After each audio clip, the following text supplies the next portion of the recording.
A very good day to you. I'm Hank Gross, Mid-Hudson It's Friday, May 14th. Police are investigating a bank robbery that occurred just before 4 p.m. yesterday at the Key Bank branch at 1203 Ulster Avenue in the town of Ulster. Town police are the lead agency in the case. The suspect is described as being a white man wearing a denim shirt, glasses, jeans, and sneakers. He fled in a U-Haul truck with an undetermined amount of cash.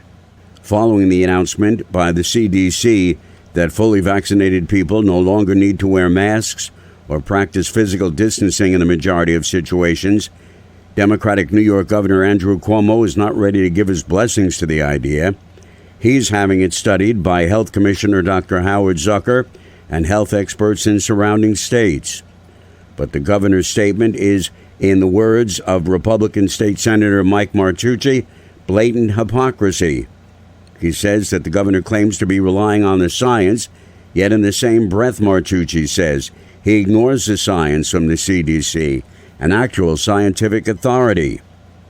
Meanwhile, the new CDC guidance brings with it another return to normalcy we expected, mass vaccinations to bring, says Dutchess County Executive Mark Molinaro. How about a free ice cream cone or coffee as an incentive to get a COVID-19 vaccination? Well, you can take advantage of that as Ulster County has partnered with Stewart Shop's convenience stores to offer shots. The first 100 people to get vaccinated at the participating stores will get either item they choose. The walk-in sites will be held May 26th at the Milton store, June 3rd at the Ellenville store, and June 4th at the Rosendale store. The county will also be providing shots later today at Rondout Valley High School and next week on Wednesday at Saugerties High School, says County Executive Patrick Ryan.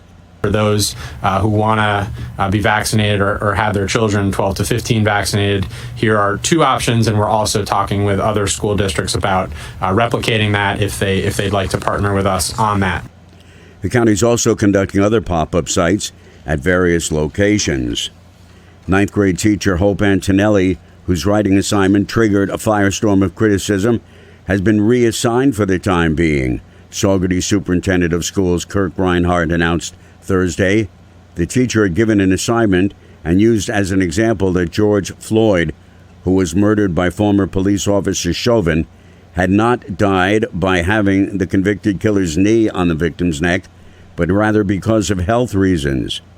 As a result of the backlash by upset students, Reinhardt said the district is, in his words, investigating allegations of an inappropriate journalism assignment at the high school level. He said the teacher has been reassigned pending the outcome of that investigation. Back in 2020, Dutchess County took an $11 million sales tax hit as a result of the economic shutdown due to COVID-19. Things have steadily gotten better since then, says County Controller Robin Lois, who yesterday issued a special report on sales tax revenue for the county. Sales tax is the largest source of revenue for Dutchess, accounting for nearly 41% of total budget revenue for 2021. Sales tax receipts began to increase in the last quarter of 2020, holding the tax loss for the year to $11 million. That represents a 5.2% deficit compared to 2020 adopted budget and a 4.1% decrease in 2019 actual sales tax revenue. But the economy is looking brighter in the first quarter of this year, said Lois. We're already up $10 million from the prior 2 years, so it's a pretty good rebound, and what we've seen so far, everything indicates that it will continue, short of second shutdown, which I don't anticipate is going to happen. Lois attributes the sales tax increase to more people shopping locally as confidence builds with the increased vaccination rate. Police departments have tasers that can be used rather than deadly force in the event of a violent situation, but now the Orange County Sheriff's Office has added yet another tool to his toolkit to literally stop suspects in their tracks. The device is called a bolo wrap, and an officer can deploy it, sending a Kevlar cord at the suspect, wrapping it around his or her legs or arms and chest to prevent them from fleeing. Orange County Undersheriff Ken Jones says it's an effective way to de-escalate a situation. This is going to give us another non-lethal option in dealing with people that we need to take into custody.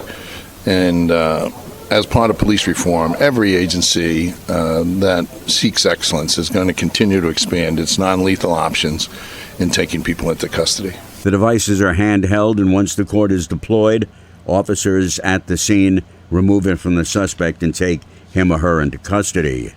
I'm Hank Gross, Mid-Hudson News.com.